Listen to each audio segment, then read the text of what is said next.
Leaving the only home you have ever known to start a new life somewhere else may be a common experience, but it's unique in its own way for everyone.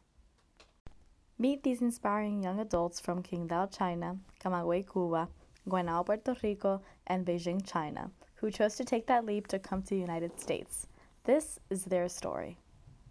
I moved to the US at the age of 12. I left Cuba when I was 15. We obviously got hit by a hurricane in 2017, so I had to abruptly move to Florida. August 2019, right before the start of my senior year of high school.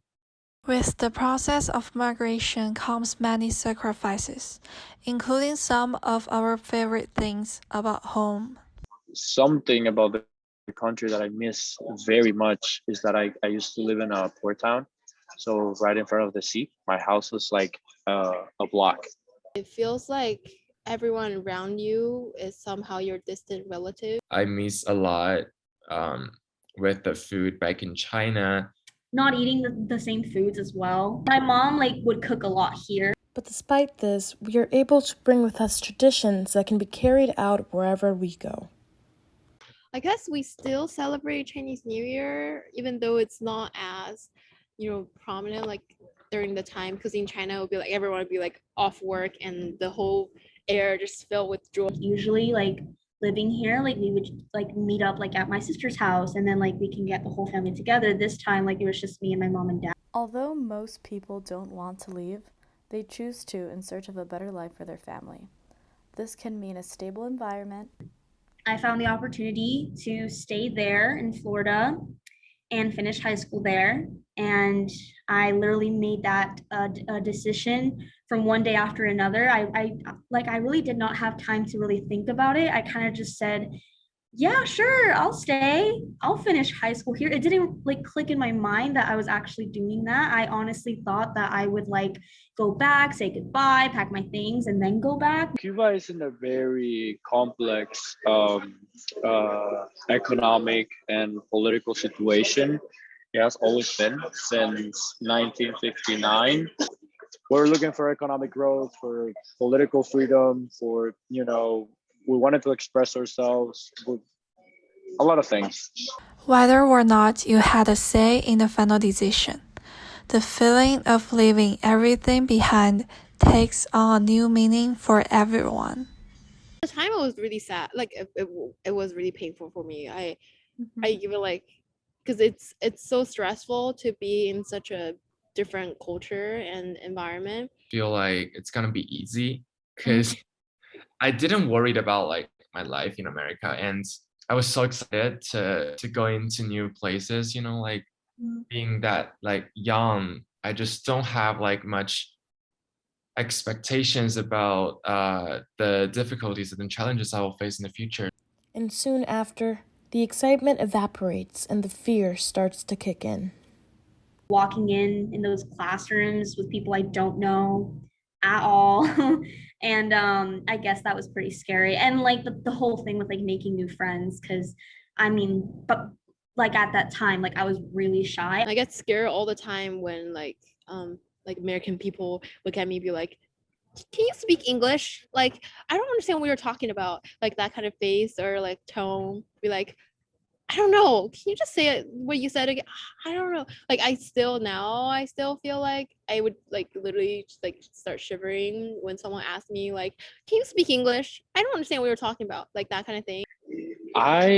Beforehand, I didn't have any fears. I think when I went from Cuba to Ecuador, I thought everything would be incredible because it's the ignorance was what made me want to go to Ecuador. So I didn't have any big fears. Fears sort of developed when I got there. My biggest fear going into the US was the same thing, that I would encounter something similar, that the education wouldn't be, as good as the one that I previously in Cuba. In China, when I speak Chinese, I have my own personality, but after I go into America, switch to English, my personality I feel changes due to the barrier in language. And yeah, I just feel I can't be myself anymore. That's like one of the biggest transition that I've been through. I feel like that's one thing I barely saw living in Florida, like with like the friends I made, like they really just didn't spend that much time with their family all the time. Like I came from a very close knit family, so coming from that and moving to Florida with like a bunch of people that don't really spend as much time with their parents and stuff like that was very different for me. Because I'm the kind of person that don't really into like change myself just to fit in like groups and stuff. Uh-huh. I'd rather just be myself and find people who like willing to like play with me, like hang out with. Society here works very differently from Cuba. I feel like there was a lot of pressure for me to follow the crowd. That's a popular mindset that they have with this country. If you diverge a little bit from, what's acceptable, then people kind of isolate you. And there was a lot of pressure for me to, like fit with that kind of people that, kind of like go in the same track. Like I'm very fortunate that I was able to like keep my Spanish. It's probably like not as great as it was when I was living in Puerto Rico because I would speak it every freaking day. And then like living in Florida, I barely spoke it because all of my friends knew nothing of Spanish. They all spoke English, obviously. So I would like only speak Spanish with my parents. I was naive and I wanted to leave. I was like, it's a complex situation because the situation in Cuba is really bad, but in part, it's a very rich culture that you want to keep. Like you don't know that such a change, that going to a different country is going to be so impactful in your life, especially when the culture is so different. Values and opinions are more open. I'm definitely more open-minded compared to like my parents' generation or like even my grandparents' generation, because I think that's one of the thing that I'm grateful about like my education in America, because like I've got to see the world in a different like perspective and really to learn to accept like all of the different things that I encountered in life. Like Sure, like I guess like we have like a clash there, but we do like talk about it and like we try like to like tell them, hey, that's just kind of how the world is now.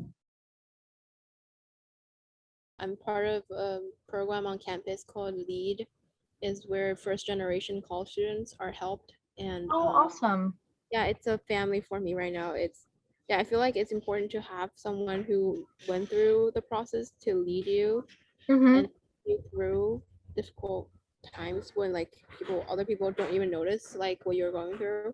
Something that I got a lot in Florida from people is that a lot of them don't know where the island even is. They don't even know that it's like an American territory. They don't even know that we speak English there. So that was something that I got a lot from even like my own friends. Like a lot of them did not even know that. Like my one friend asked me, and I literally could not believe that he asked me this question. He asked if we had cars in Puerto Rico, and I'm like, of course we do. Like, what is wrong with you? Like,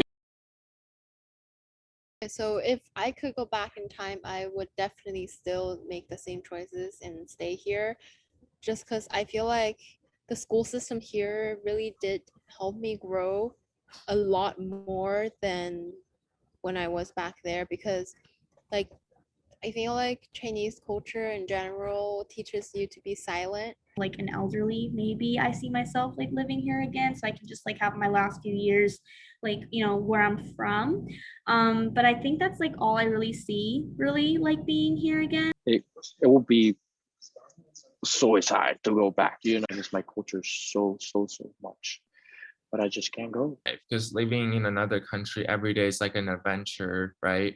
Like every day I have to learn like something new, encounter different people. I think that's like one of the best thing about like studying abroad.